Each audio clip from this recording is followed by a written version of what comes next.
thrown into these makeshift jails. And it was a horrible story. Last week, 900 Deltas in the nation's capital, social action group, and I wrote a resolution on minimum wage and quantity with children. But I do have to say, even Dr. King, in one of his, in the Birmingham jail,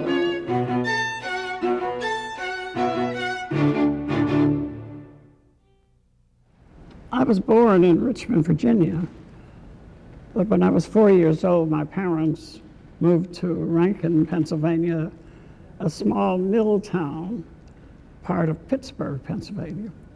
My father was a building contractor, and so he was self-employed. My mother was the head of nurses in a Richmond hospital, but when we moved to Pennsylvania, there was not a registry nor a hospital that would take her. And I think when I look back over it, both of my parents were deeply involved in the church. In addition to all the rest of it, my father was a choir director. And I grew up in a situation in which the church was really the base of our little community. But also I lived a little bit in my early days with my mother's being a little uneasy that she was not able to use her profession. And I think it had some impact on me. But I have to tell you, the organizational experience that I had, I think, was one thing. My father was active in Republican politics, and soon around our little table, I could see so many different things being developed. My mother was very active in the women's club movement, and I became very active too in the girls' part of the colored women's clubs. But mostly they were the church circles, I would say. And I think it was through that I had a lot of organizational experience. But I have to say, I was very fortunate in that my mother really worked hard on me. That's the best way to put it. I say to people often, my mother really helped put my ego in place. I was always a good student and that kind of thing, but from the beginning, she never let me feel that I could do anything, that I could ride over anybody because of that. So she always kept me competing against me, because I would give her my grades and my report card, and she'd look at it and she would say, well, last time you made 92, now you only have 90. And when I would say that's the best grade in the class, she would say, don't tell me what the class did. I want to know what Dorothy Height did.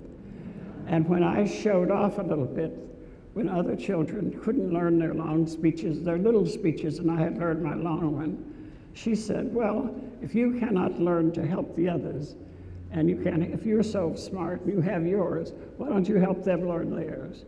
And so I think that she really instilled something in me that, as I said, always keeps me competing against me. And it made me also feel that I had to always reach out and work with others. So that it was, and then I have to say that I went to schools where the children were all pretty much foreign born. And I have never been a student in a segregated class, but I had wonderful teachers. And I have to say, I could not have had better teachers. The teachers all took an interest in me and encouraged me to enter contests and to write essays and orations and things of that sort. A very important point was when I entered the Elks Oratorical Contest, pushed by my English teacher, who said to me, it's not about talking, it's about thinking. And I spent a lot of time in the library studying 13th, 14th, and 15th Amendments. And I won my 4 years in college with that oration. But I say, it was that 13th and 14th and 15th Amendments I'm still working on today. You tell a story in the book also about a friend, a young friend, a playmate. And at that time, you had been playing with this little girl for a long time, and then there was a turning point in your relationship. Yeah, she was my next door neighbor. Her name was Sarah Hay. She was beautiful, blue-eyed blonde, and we sort of adored each other, I thought. And we washed each other's dishes, we traded peanut butter sandwiches, and we were real neighbors. But one day, coming home from school, and if you know, you people you know from San Francisco what it means to live on a hill. Well, we had a hill that we used to slide down in the winter and slide down and crawl up in the snow. And one day I was waiting for her, and we used to grab hands and go down in the snow together. And she came up, she said, "I can't go with you because they tell me you're a nigger." Well, that was like cutting my throat. But when I got home, I told my mother, and she looked at me and she said, "Well, Dorothy, Sarah really doesn't know you. She doesn't know the girl you are." She said, "You know, you're a smart girl. You have other friends, and you find other friends." And that was helpful to me because she reassured me that really whatever this nigger was, that I wasn't it.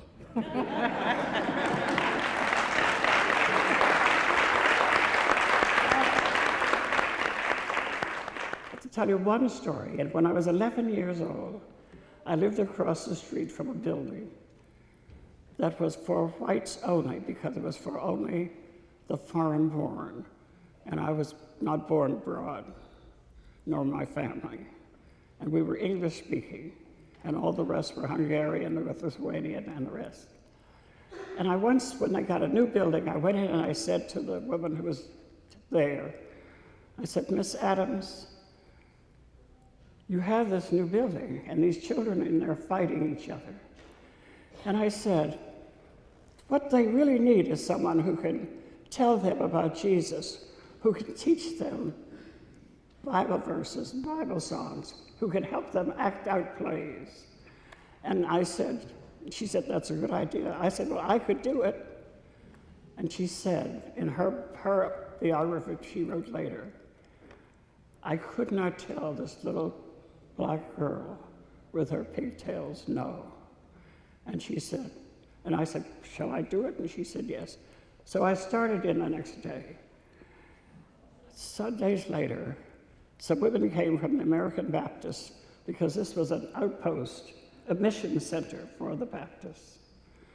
And in that time, they came and they looked in on what I was doing.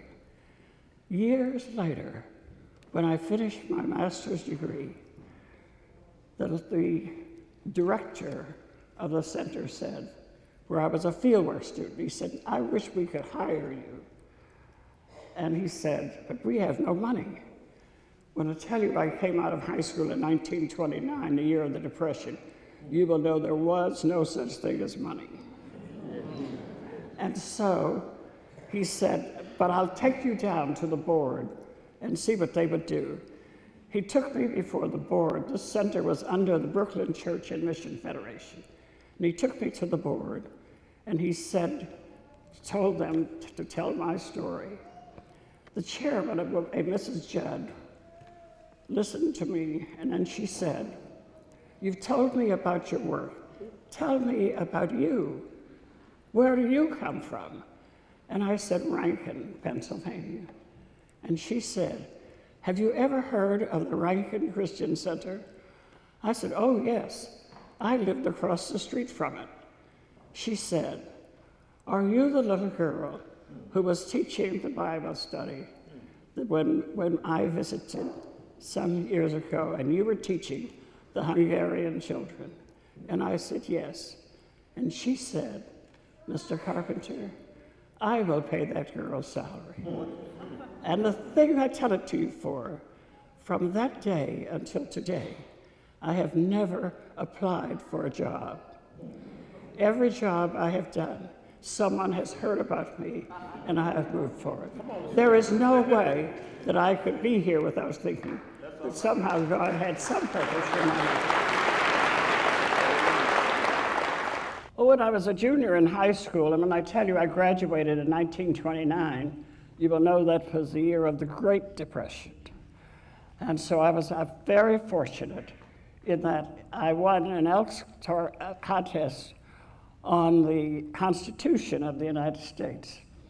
And so armed with this scholarship that I won from the contest, my principal had written me letters, and I had gone to Barnard College, had taken all the entrance examinations, and I was admitted, and I got a telegram to report on that Monday morning in early September, and I did. And when I got there, the dean seemed to be so casual about it that I wondered whether I had the right information. But she then looked at me and she came back, she said, well, I didn't talk to you any earlier because it doesn't matter. We did not know that you were a Negro. She said, we have 2 Negro students, Belle Tobias and Vera Joseph. And you're young enough, you can come back next year because Belle Tobias will be graduating, and we cannot have more than 2 Negroes at a time. Well, that was very disturbing, as you can well imagine. I was almost afraid to call back to Rankin to tell my mother that I had been rejected, because everybody, the church, everybody had worked hard, and everybody was so pleased that Dorothy Height had gone to Barnard College. Well, finally, my brother, who at that time was ill in a hospital in New York, advised me to go to New York University. So I went down, my sister, older sister with whom I was living, took me, and we got down to New York University just a few minutes before the close of registration. And when I got up to the dean, Dean Schaefer asked for my application. I said, didn't have one. She said, do you have a diploma? And I said, no. She said, well, do you have anything that shows you graduated from high school? Well, my sister, who wasn't as upset as I was, reached over and she said, Dorothy, show her your letter that you got admitting you to Barnard. So I gave the letter to Dean Schaefer, and she looked at it and she said, a girl who makes these kinds of grades doesn't need an application to NYU. And that was a great experience for me. I have to tell you, later, Barnard gave me their Medal of Honor, and I told my story. And even day before yesterday, I have a letter saying, 30 years later, they want to honor me again. And I also had an honorary degree from New York University.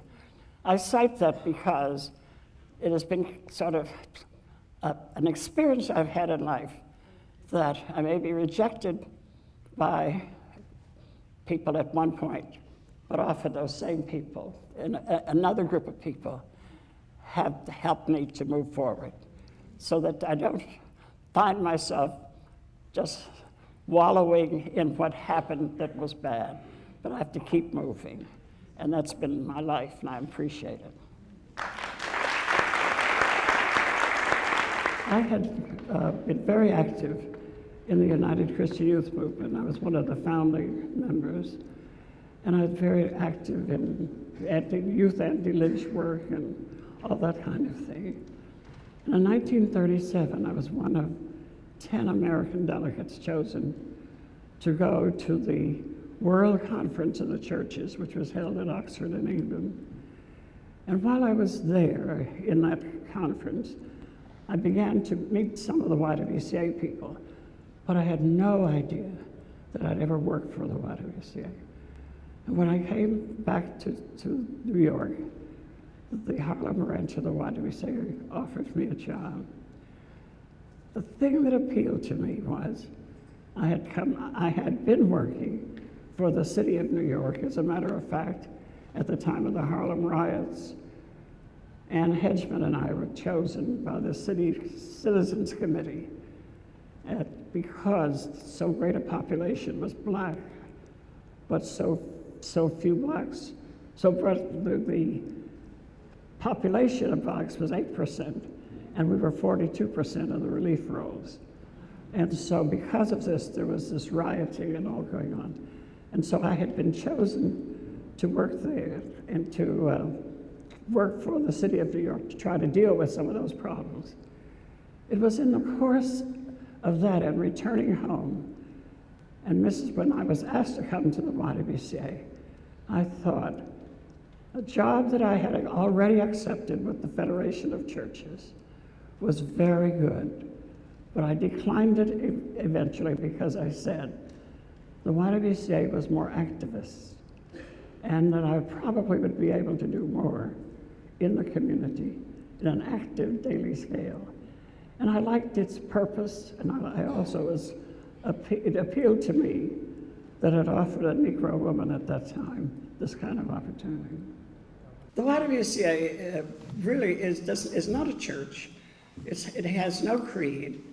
But it was organized by women who were deeply rooted in the Christian faith.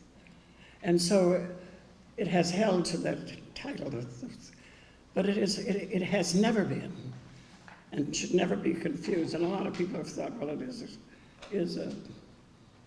is a church, but it isn't. But if those women who had organized it had really been deep in the Christian faith, it seems to me your job would have been much easier, wouldn't it? Oh, yes.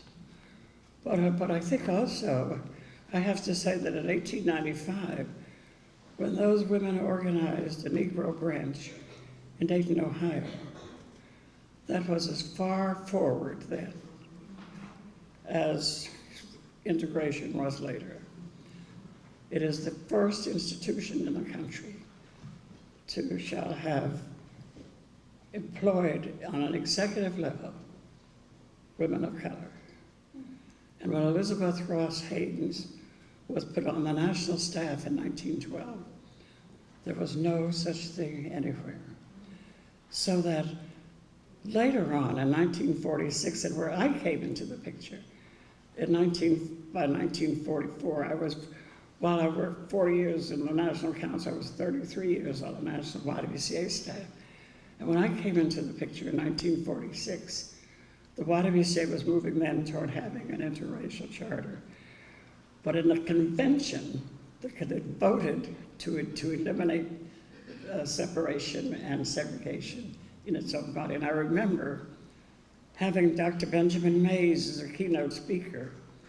And Dr. Mays said, because a great many across the South, 100 and some associations, said they would withdraw if the YWCA voted the interracial charter.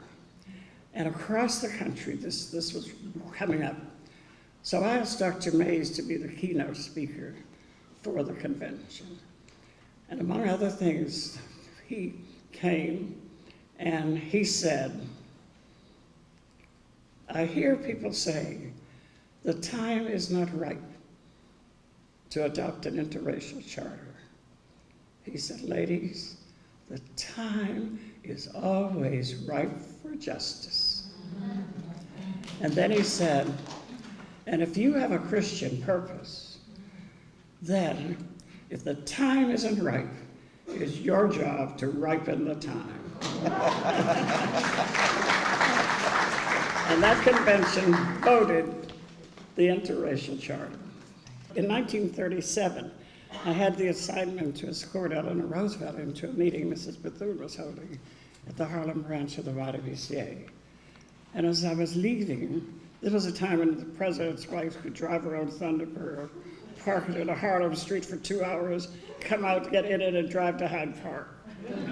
And so when I was leaving, Mrs. Bethune asked me, she said my name, and I told her, she said, come back, we need you.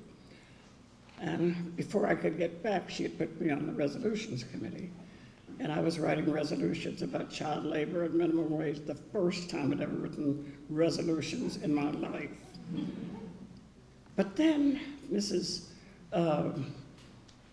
Roosevelt was a very, very close friend of Mrs. Bethune's. From that day in 1937 to the rest of both of those women's lives, they were an influence in mine. And when I came to work in 1939, 2 years later, I came to work at the YWCA as executive in Washington, D.C. And I often said I was employed by the YWCA in the daytime, and I worked for Mrs. Bethune at night. Because after it. And one time, Mrs. Bethune was trying to raise money for the National Council, and she asked Mrs. Roosevelt to give her some help. And Mrs. Roosevelt said, well, Mary, how many women do you represent? And she said 850,000 at that time. And Mrs. Roosevelt said, well, if everyone gave you 50 cents, you'd have a lot of money. Tell us a bit about Mrs. Bethune. What was she like, and what kind of inspiration did she give you? I mean, you signed on without really having a chance to answer yes or no, I guess, to the question when she said, we need you. Yeah, and I think it's hard for me to communicate to you the openness I had coming back from Oxford, working in the community and all, to a person who had such a presence and whose faith and spirituality were so clear. And Mrs. Bethune, from the very first moment, really held on to me. And it became,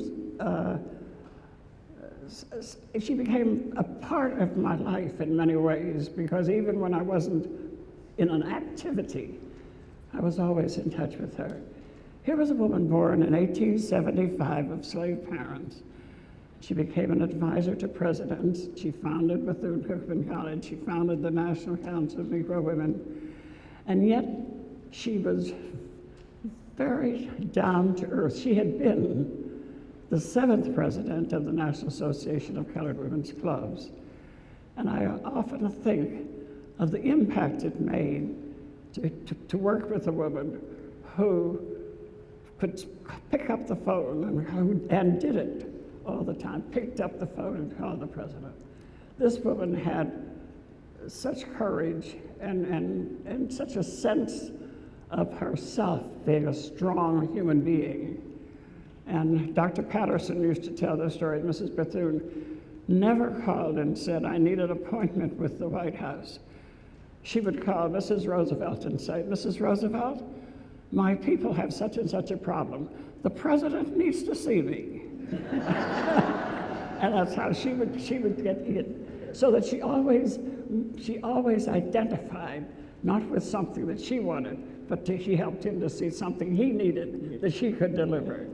And to me, she had a political sense. I remember that in the darkest days of segregation, when she was riding on a train, she said that a black man, that the conductor came to her, and seeing a black woman seated there, he looked at her and he said, Auntie, where's your ticket? And she said, I looked at that white man and I said, tell me, which of my sister's children are you? So that she never let things get under her skin. And that to me was very helpful, because she never had that bitterness that she could have. And she never fought back with the hatred. She could always see through what was happening. It was great to be around such a woman. Mrs. Bethune was networking before the word was known. That's right. She was pressing coalition building before it became so popular. She was talking about collaboration long ago, because what she always said was, we can accomplish more together than any one of our groups can accomplish by itself. And I think it's a tough idea, and it's hard to get over, because everyone wants to be in charge. That's right. And everyone wants to be, I'm the first, this is mine. So you have to deal with those territories, those turfs problems. But I think we're growing, and I think that we're beginning to understand it.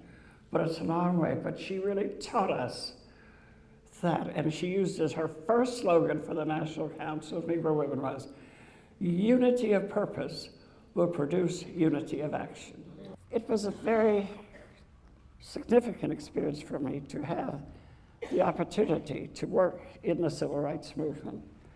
But one piece of history that is little known is that the group that came to be known as the Big Six, or whatever you want to call it, Dr. King, Roy Wilkins, Whitney Young, A. Philip Randolph, James Farmer, Jim Foreman, this group did not start out organized like that. That the Connick Foundation president, 8 months before, had called us together. He had said, Whitney Young really inspired it, because Whitney, being a social worker, said, we all know more about what needs to be done than we have the money to do. And so Stephen Currier called this group together. He said, we have to get philanthropic sources to be more responsive to the needs of the community. And he asked each of us to take an area of study. Whitney took employment. Roy took law. I took social agencies, because at that time, very few social agencies who were distributing funds in the community, even from the community chest or the United Way, as it's later called, were very seldom had any representation out of the minority communities. And we had a contract. Each was to be present personally. There would be no substitutes. And that was held true, except at the time that Dr. King was in the Birmingham jail, and of course, Andrew Young came in his stead.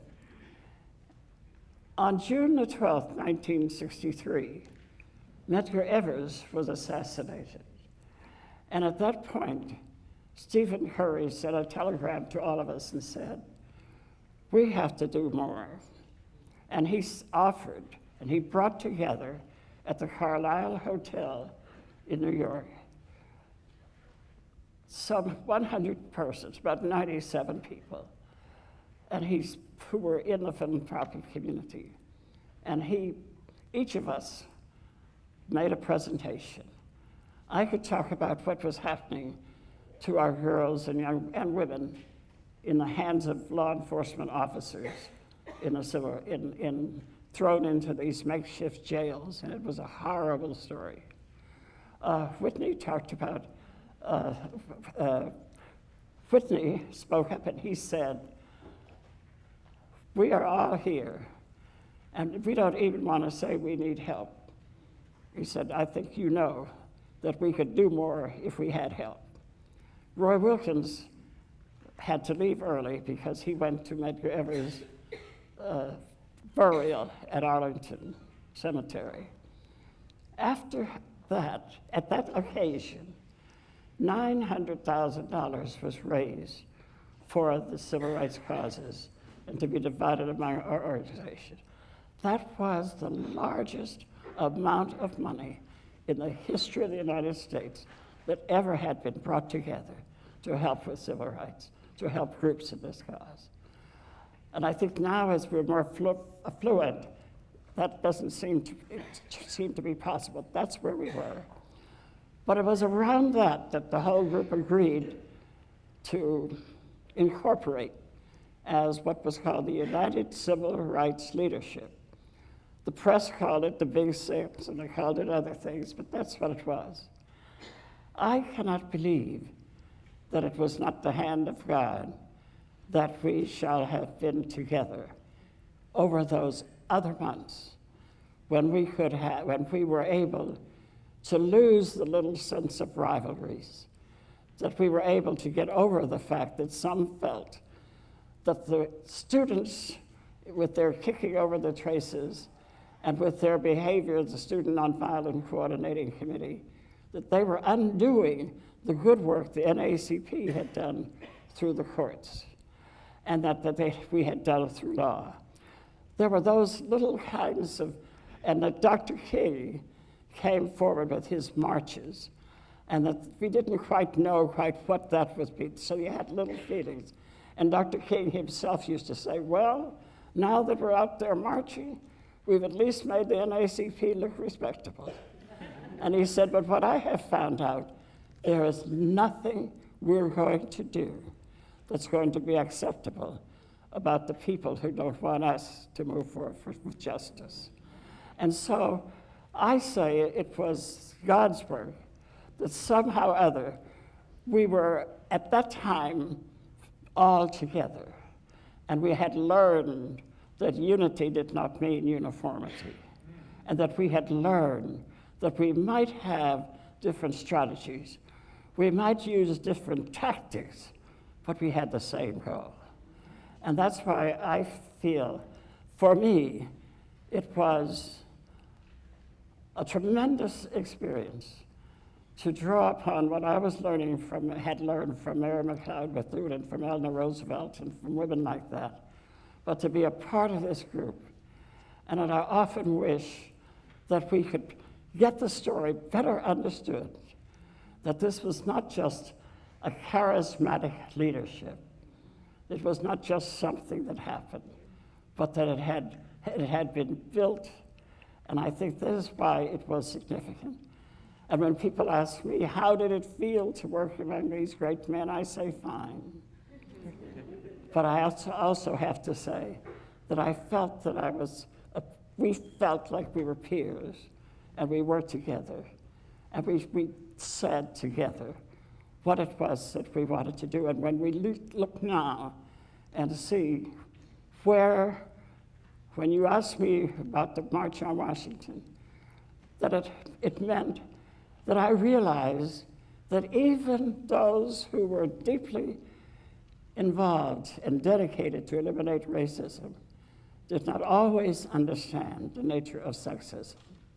I didn't realize that in a world where 2/3 of the world is colored and the majority of the people of the world are female, and for those of us in this country, as Mary Church Terrell said, who suffer from the race and sex discrimination and handicap, that unless we deal with both racism and sexism, African American women are not fully fulfilled. They do not have the fullest opportunity.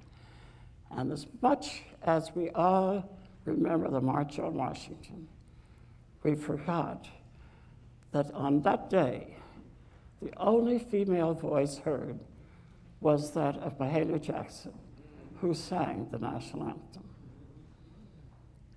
We women, not just I, but a group of women, had worked for weeks trying to get a woman to speak.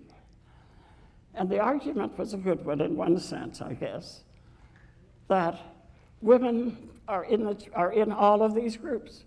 We're in the churches, but the leader who would be there speaking was Eugene Carson Blake of the National Council of Churches.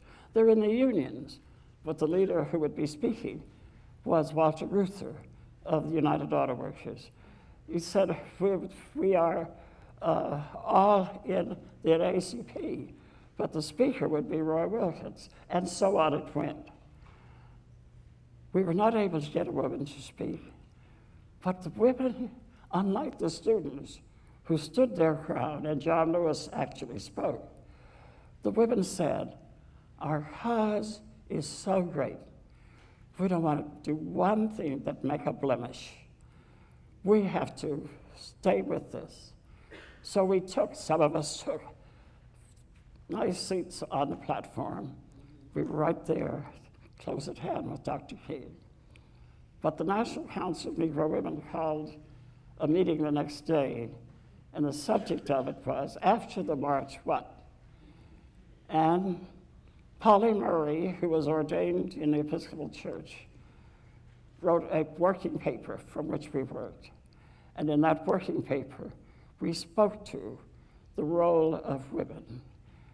And we could quote even Dr. King, who always spoke about the role that women played.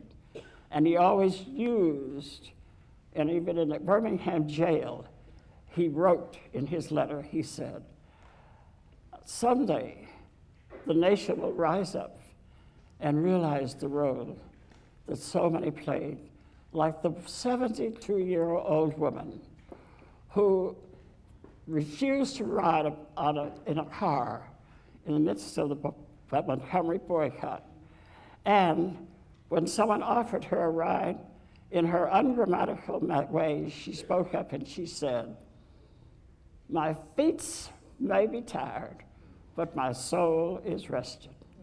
I don't think we'll ever have another meeting where we don't have the voice of a woman.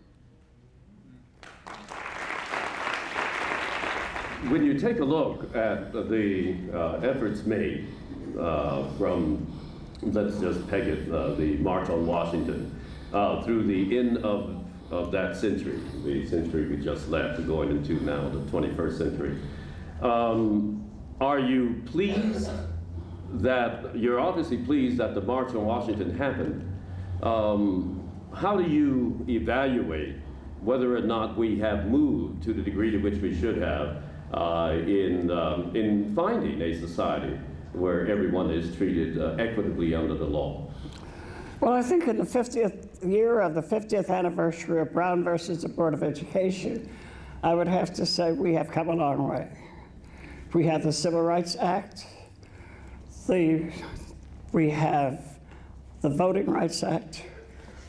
We now have more minorities, and particularly African Americans, I will speak to, in elected office.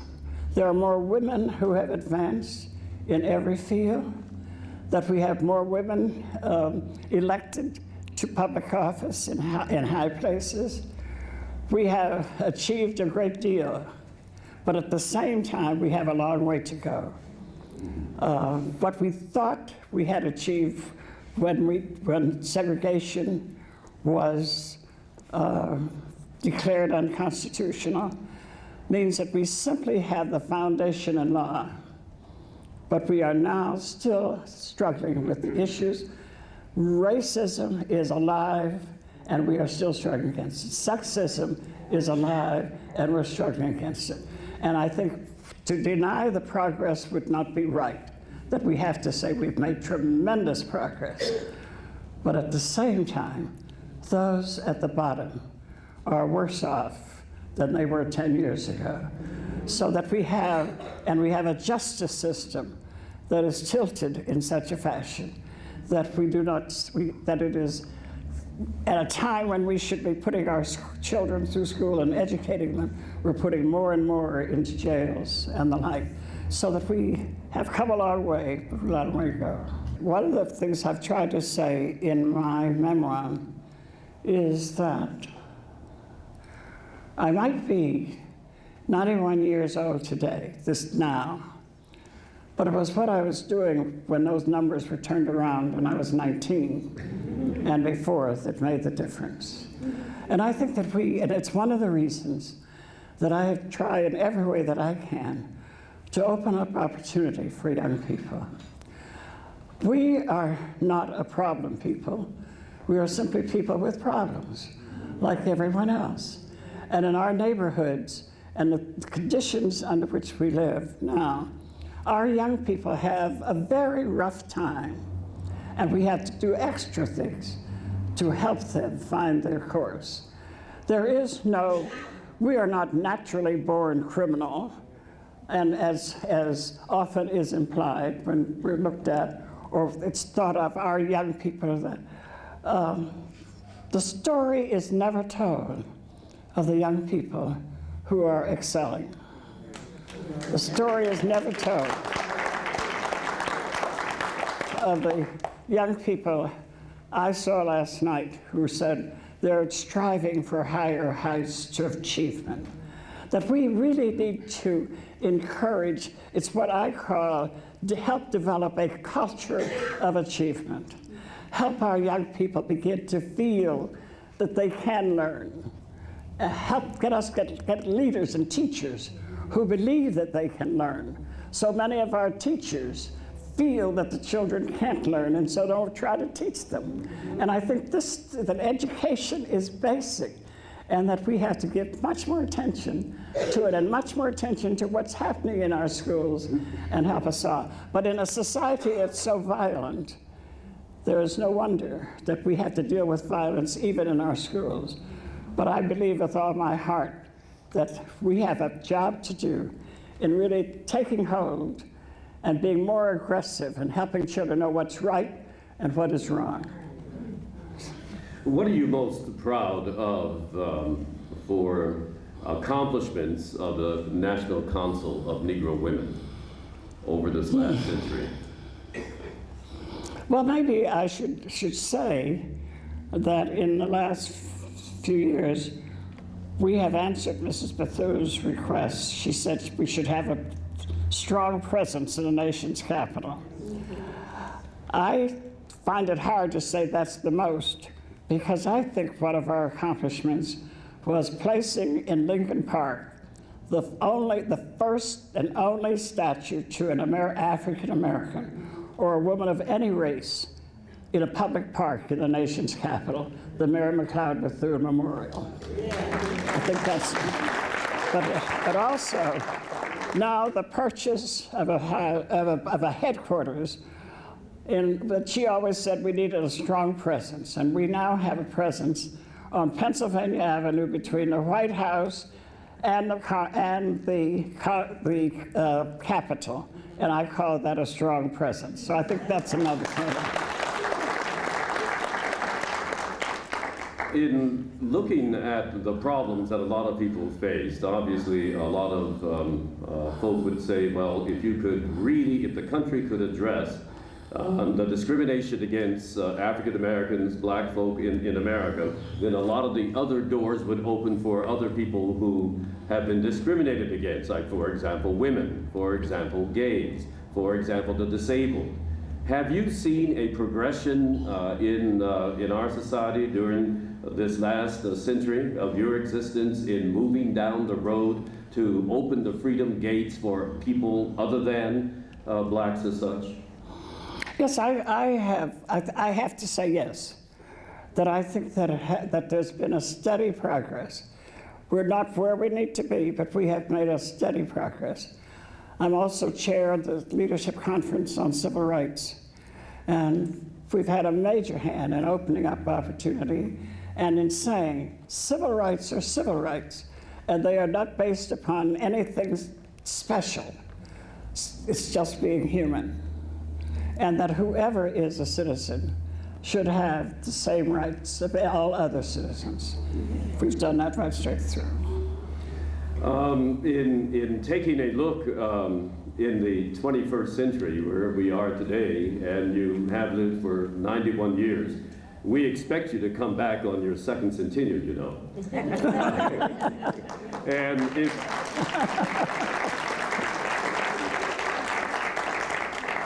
when you do return, say another 50 years or so from now, do you really, in your heart of hearts, feel that that is enough time where our society in this wonderful country will truly reflect what it is you had a dream and Mary McLeod Bethune had visions about?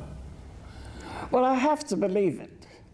That's the only way that I can keep on working. I have to believe it. I cannot say to myself, it isn't going to happen, so why should I do anything? I have to be able to say that whether it fully happens or not, there is some part of it I can do. And so long as God lets me live, I'll be doing it. All right. And that's what I think.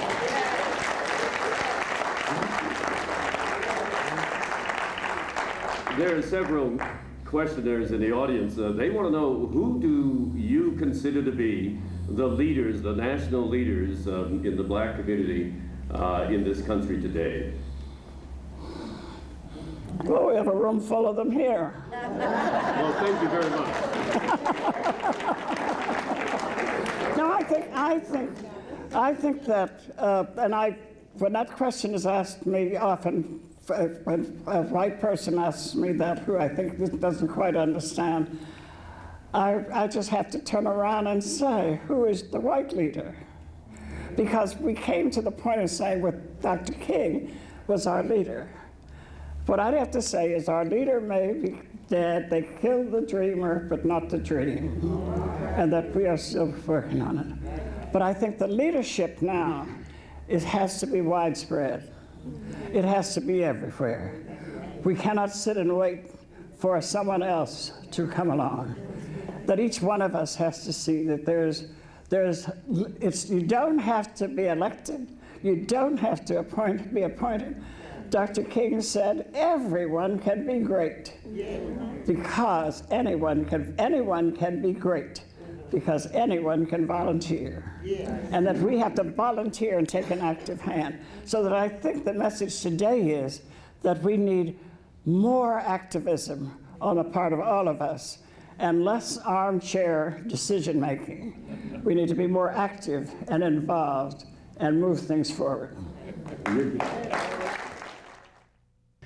But for all those years, Mrs. Bethune always said, I want to see our people with a strong presence in the nation's capital. All of our conventions are held in the nation's capital. We have gone to the White House since Roosevelt.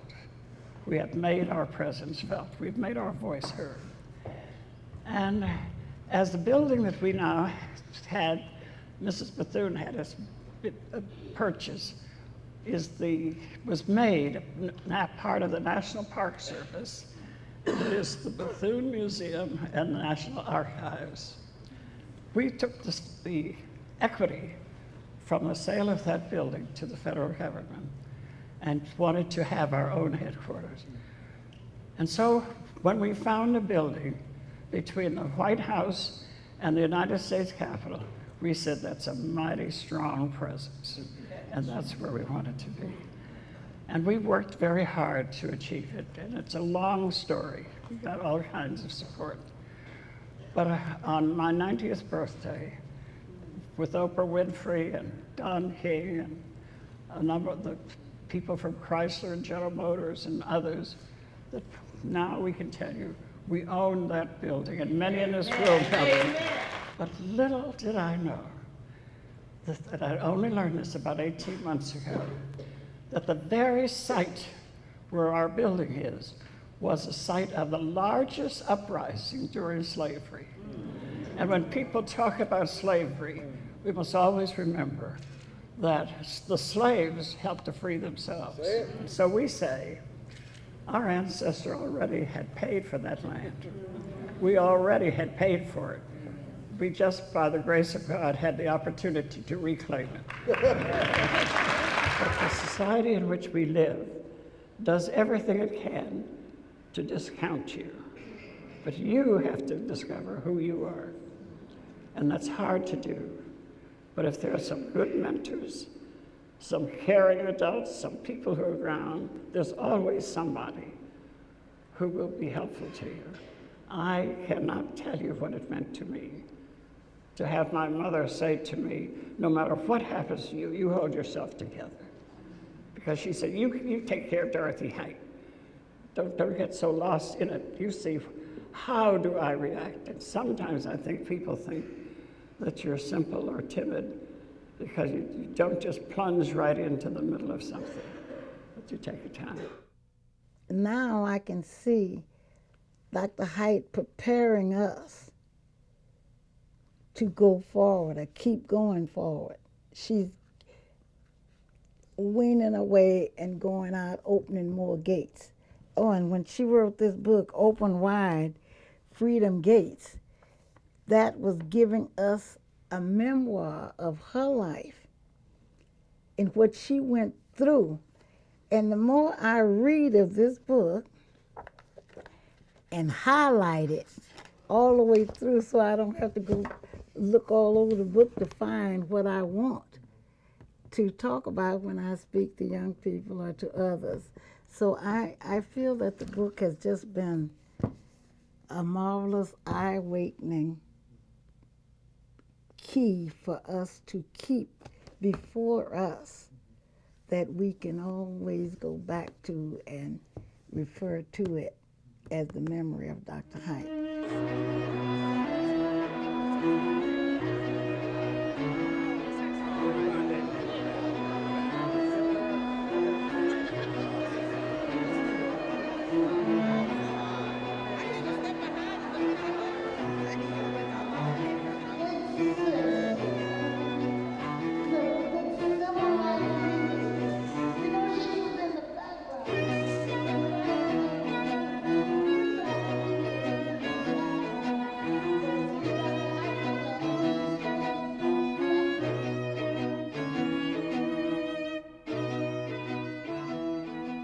All of us have to be more active.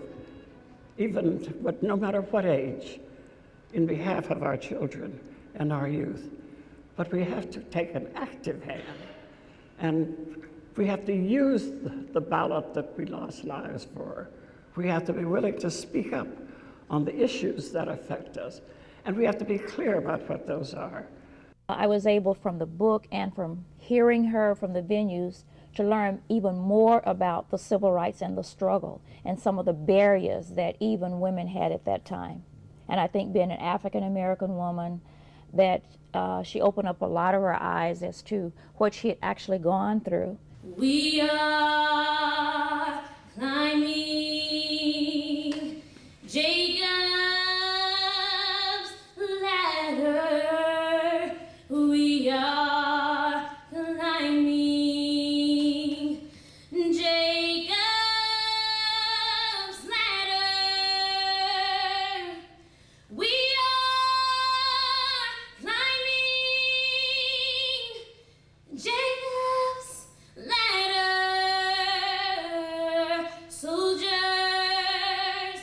of the cross. Every round goes higher and higher. Oh, every round goes higher and higher. Oh, every round goes higher and higher. Soldier of the cross.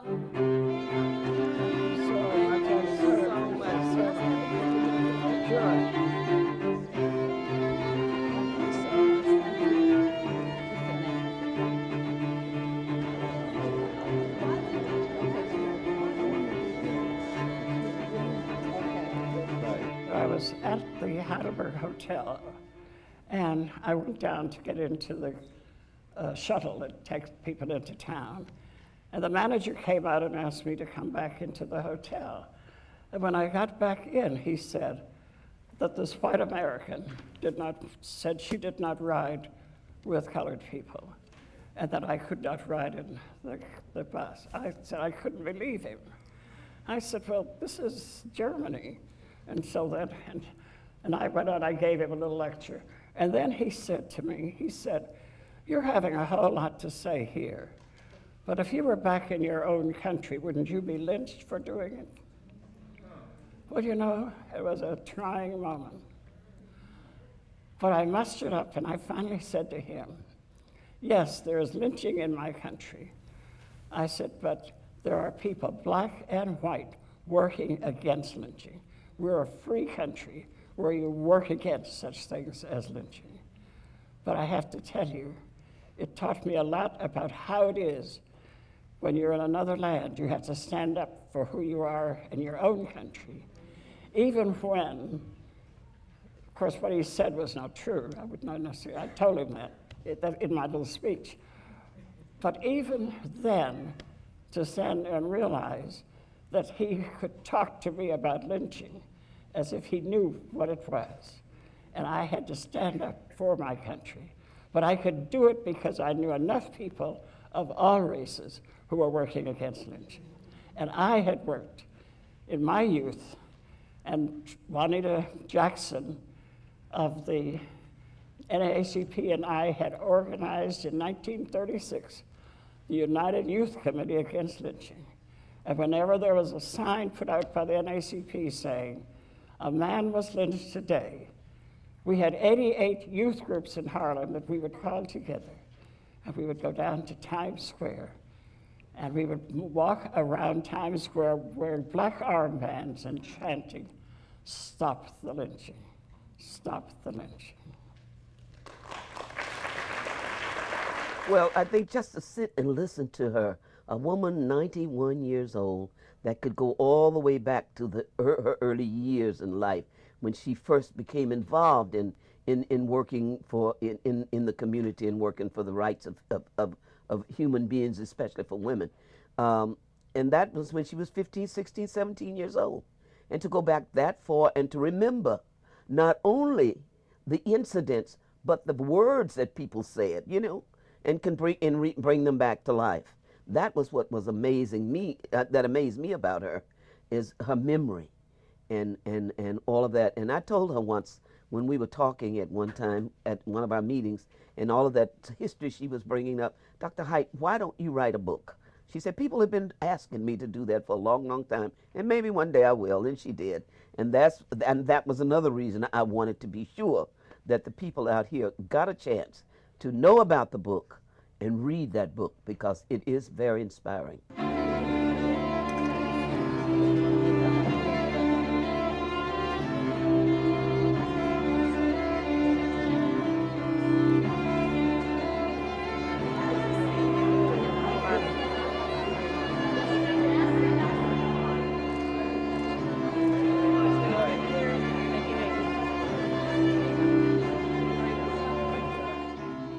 That it doesn't accomplish anything to get bitter or to get so aggravated that you're not able to function. I always remember Malcolm X's words to Betty Shabazz when he told her, he said, when they kill me, as I know they will, don't get bitter. You'll need everything you have to deal with what you have to do. And I thought that summarizes the way I feel about it. That there's no point in getting angry and frustrated, because you're the one then suffering, and you're not able to figure how you work and what you do. And we had a congressman who used to say, don't get mad, get smart. And I think that's the kind of attitude that I've had all my life. Not to let it get me down. Not that I don't gloss it over. I face it as a reality, but I try to avoid being bitter.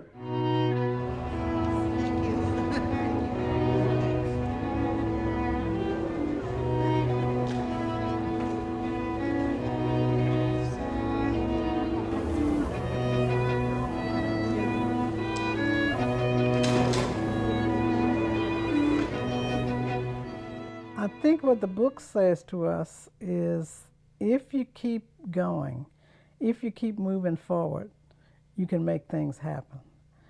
I've watched her through the years as a person who is focused, who is, once she makes up her mind to do something, she keeps going, regardless of what people are saying on the sidelines.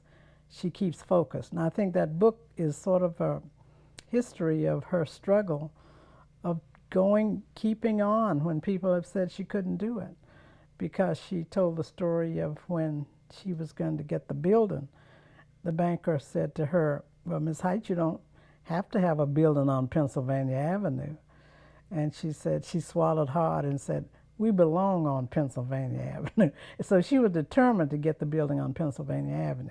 She was determined earlier to put the statue of Mary McLeod Bethune in Lincoln Park. And I was fortunate enough to be there for the unveiling of the statue.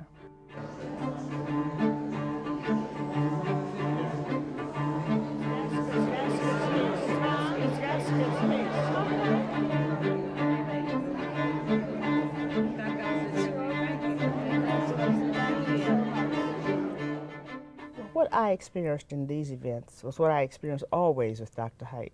I always feel that I'm getting a history lesson, that I'm walking back in history, and there's so much to learn, because each time I hear her or each time I interact with her, I learn something anew, and that's very unusual. You know, with most people with whom you talk, you don't learn too much, but she always has something to say that's instructive, and that's what I found very, very good.